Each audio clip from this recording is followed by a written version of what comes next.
કાંડ બાદ ન્યૂઝ 18 ગુજરાતીની ટીમનું વધુ એક રિયાલિટી ચેક। જૂનાગઢની સરકારી કચેરીઓમાં ફાયર સેફટીની બોટલો માત્ર શોભાના ગાંઠિયા જેવી જોવા મળી હતી, તો અમુક કચેરીમાં ફાયરની બોટલો એક્સપાયરી ડેટ વાળી અને અમુકને 2015 પછી રિફિલ જ ન થઈ હોય તેવું સામે આવ્યું છે। જે તંત્ર કાયદાનું પાલન કરાવવા આદેશ આપે છે તેમની જ સરકારી કચેરીઓમાં સુરક્ષાને લઈને બેદરકારી જોવા મળી હતી। દ્રશ્યો આપ જે તો જૂનાગઢના જોઈ રહ્યા છો। ખુદ અમે પહોંચ્યા હતા ત્યાં આગળ, પ્રયાસ કર્યો હતો કે તમામ લોકોને જે જ્ઞાન પીરસવામાં આવી રહ્યું છે તંત્ર તરફથી તે તંત્ર પાસે કેટલું જ્ઞાન છે, તો ફાયર સેફટીનો અભાવ જોવા મળ્યો। સૌથી વધારે મહત્વની વાત કે જે જનસેવા કેન્દ્ર હોય અથવા સરકારી કચેરી પર સેંકડોની સંખ્યામાં નાગરિકો આવી રહ્યા છે, તેઓના જ જીવ જોખમમાં મૂકવામાં આવી રહ્યા છે। સિટી સર્વે સુપ્રિન્ટેન્ડન્ટની આ ઓફિસના દ્રશ્યો પણ અમે આપને બતાવી રહ્યા છે। ઇમારત જર્જરિત છે, તેમાં કોઈ બદલાવ નથી। જે લાઈફ ગાર્ડના નામે આપ શોભા સમાન બાટલા જોઈ રહ્યા છો તે 2015 પહેલાના છે, તેને રિફિલ પણ નથી કરાય। સૌથી વધારે મહત્વની વાત, કેટલાક કર્મચારીઓ તો તેવા પણ હતા અથવા તો મોટા ભાગના કર્મચારીઓ તેવા હતા કે જેને ફાયરના સાધનોનો ઉપયોગ ઇમરજન્સીમાં કેવી રીતે કરવો તે પણ નહોતી ખબર। જૂનાગઢની મામલતદાર કચેરીમાં રિયાલિટી ચેક કરતા અલગ અલગ જે તે વિભાગોની અંદર અલગ અલગ જે તે ધ્યાનમાં આવ્યું હતું। ખાસ કરીને જોવા જાય તો જ્યાં સૌથી વધુ અરજદાર હોય છે તેવી મામલતદાર કચેરીમાં અમુક વિભાગોમાં છે તે બાટલા છે તે એક્સપાયર થઈ ગયેલા છે। બીજી તરફ અમુક વિભાગોની અંદર છે તે બાટલા જે એનો ફાયરના બાટલા છે તે 2024ની અંદર રિફિલિંગ કરાવેલા છે। આમ જ્યાં જગ્યાએ સૌથી વધારે અરજદારોની ભીડ હોય છે ત્યાં બે પ્રકારના જે ફાયર છે તે સામે આવ્યું હતું કે જે ફાયરની બોટલો છે તેમાં બે વિભાગની અંદર અલગ અલગ જાત।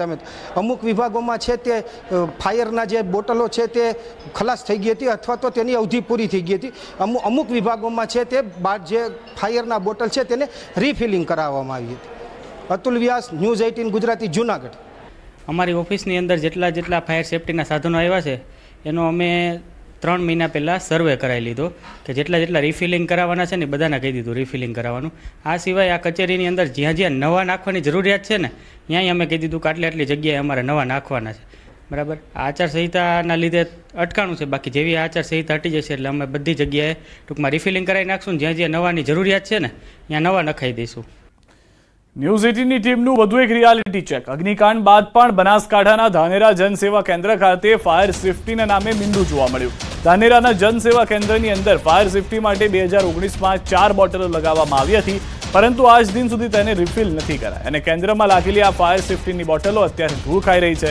જનસેવા કેન્દ્ર પર મોટી સંખ્યામાં અરજદારો વિવિધ દાખલાઓ લેવા માટે આવતા હોય છે, સાથે જ અનેક કર્મચારીઓ પણ આ જનસેવા કેન્દ્ર પર ફરજ નિભાવતા હોય છે, પણ જો ફાયર સેફટીના અભાવે રાજકોટ ગેમ ઝોન જેવી દુર્ઘટના બને તો તેની જવાબદારી કોણ લેશે તેનો જવાબ નથી।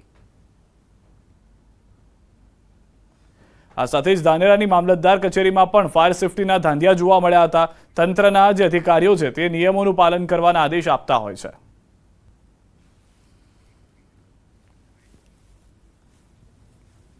જનસેવા કેન્દ્ર આવેલું છે, અહીંયા ફાયરની બોટલો લાગેલી છે પણ 2020માં એક્સપાયર થઈ ગઈ એટલે 4 વર્ષથી બોટલો ધૂળ ખાઈ રહી છે।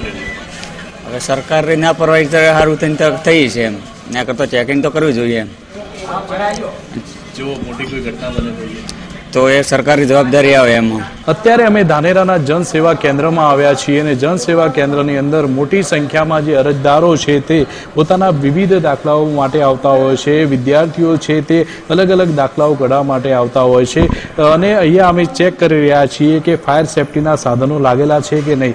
આપને દ્રશ્યો બતાવીશ કે અહીંયા એક ફાયર સેફટીની બોટલ તો લાગેલી છે, પરંતુ આ બોટલ જે છે તે આપ જોઈ શકો છો કે 14/6/2020ના રોજ આ બોટલ જે છે તે એક્સપાયર થઈ ગઈ છે અને 2012માં એનું મેન્યુફેક્ચર બતાવી રહ્યું છે, એટલે કે 4 વર્ષ થઈ ગયા। 4 વર્ષથી આ બોટલ જે છે તે ધૂળ ખાઈ રહી છે, એને રિફિલ કરાવવાની હોય છે, એની રિફિલની ડેટ પૂરી થઈ ગઈ છે છતાં પણ આ જે છે તે ધૂળ ખાઈ રહી છે। આપને બીજા ફાયર સેફટીના જે સાધનો અહીંયા લાગેલા છે તે આપને બતાવીશ। અહીંયા એક બીજી પણ અહીંયા બોટલ લાગેલી છે। આ બોટલ પર આ બોટલ ક્યારે એક્સપાયર થાય છે તે કંઈ લખેલું જ નથી। આપ જોઈ શકો છો કે અત્યારે જે આ ફાયર માટેની જે સેફટી જે બોટલ છે તે અત્યારે ધૂળ ખાઈ રહી છે, ધૂળ ઉપર લાગેલી છે અને આનું જે મેન્યુફેક્ચર યર જોવા જઈએ તો 2019 છે અને 2019 પછી આને રિફિલ કરવામાં નથી આવી। આમ આ સરકારી જે કચેરીઓ છે તે કચેરીઓમાં જ દીવા તળે અંધારું જોવા મળી રહ્યું છે। કિશોર તુવર, ન્યૂઝ 18 ગુજરાતી, બનાસકાંઠા।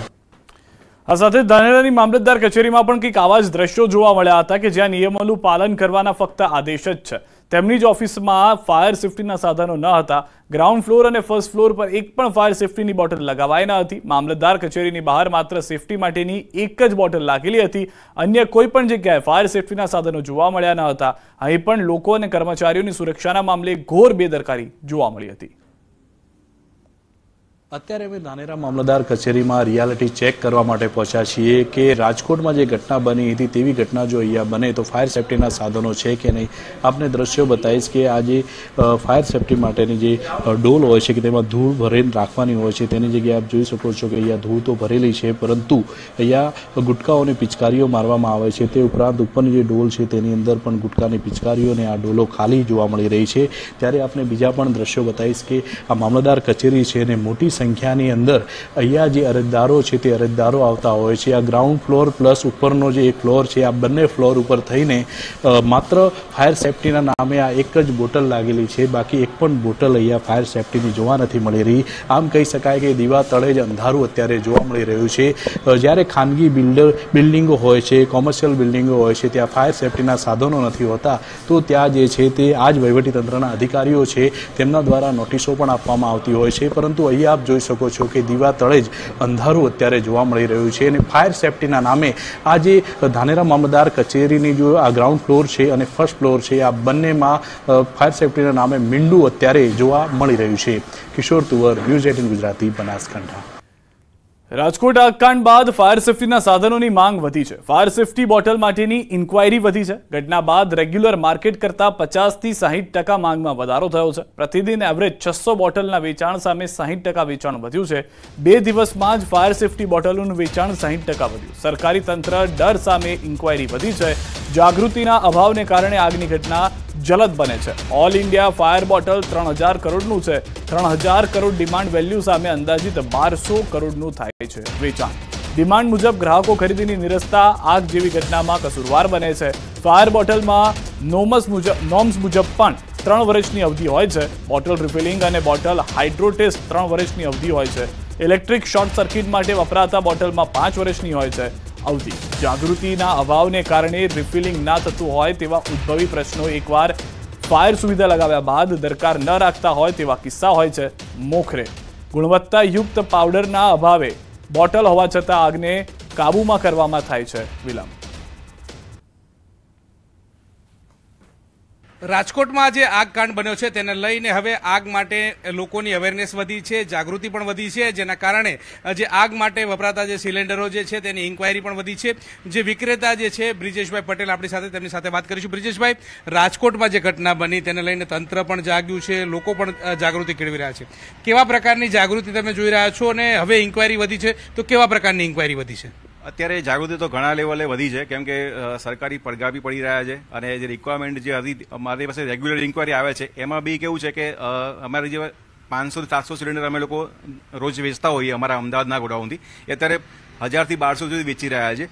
અને ક્યાંક ના ક્યાંક સરકાર બી પાછળ છે આના ફાયરના અવેરનેસ માટે, એટલે પબ્લિકની બી જાગૃતિ આવી છે કે એ લોકો બી ડર છે કે ભાઈ ક્યાંક એક્સટિંગ્યુશર અમારા ત્યાં આગળ રાખેલા છે તો એ લોકોનું રિફિલિંગ થયા છે કે નથી, એ લોકોની બી ઇન્ક્વાયરી મારી પાસે આવી રહી છે. કયા કયા જે બોટલો જે છે એ ક્યાં કેવી રીતે વપરાય છે, કયો કયો લિક્વિડ હોય છે, એની અવધિ શું હોય છે અને કેટલા સમય સુધી વાપરવાનો હોય છે, કે જેથી કરીને આ પ્રકારની અવેરનેસ લોકોમાં પણ આવે અને જેથી કરીને આ પ્રકારની આગની ઘટના બને તો એમાં લોકો જાગૃત બને.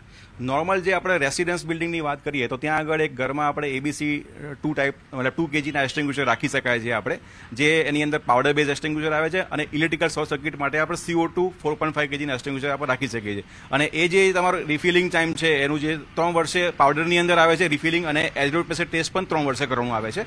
અને જે રીતે આપણે ઇલેક્ટ્રોનિક સર્કિટ થાય, ઇલેક્ટ્રોનિક શોર્ટ સર્કિટ થાય તેમાં એક્સટિંગ્યુશર યુઝ કરવાનું આવે, એ CO2 4.5 એ 5 વર્ષે રિફિલિંગ અને HPD કરવાનું હોય છે. તો એ દરેક વ્યક્તિએ ધ્યાન આપવું જોઈએ કે ભાઈ જે પણ સાધનો છે આપણા ફાયર ઇક્વિપમેન્ટના એ પ્રોપર એનું માવજત કે કાળજી થઈ રહી છે કે નહીં. ચોક્કસથી તો માવજત અને કાળજી યોગ્ય થઈ રહી છે કે કેમ તે ખૂબ જ જરૂરી છે, પરંતુ જે ઘટના બની છે રાજકોટની અંદર આગકાંડની તેને લઈને લોકોમાં પણ જાગૃતિ આવી છે. હવે લોકો પણ જે પોતાની પાસે રિફિલ હોય, જે તારીખ જતી રહી હોય છે તેની પણ ઇન્ક્વાયરી કરી રહ્યા છે. સાથે સાથે નવા યુઝર જે છે તે પણ આગનો બનાવ બને તે પહેલાની તકેદારીના ભાગરૂપે અત્યારે હાલ સિલિન્ડર વસાવી રહ્યા છે અને તેમાં પણ ઇન્ક્વાયરી વધી છે અને લોકોની ઘરાગી પણ વધી રહી છે. કેમેરા પર્સન ખેંગાર રાઠોડ સાથે ગૌતમ શ્રીમાળી, ન્યૂઝ 18 ગુજરાતી, અમદાવાદ. હાલ રોકાઈશું વિરામ માટે. આપ જોડાયેલા રહો ગુજરાતની number 1 news channel news 18 Gujarati સાથે.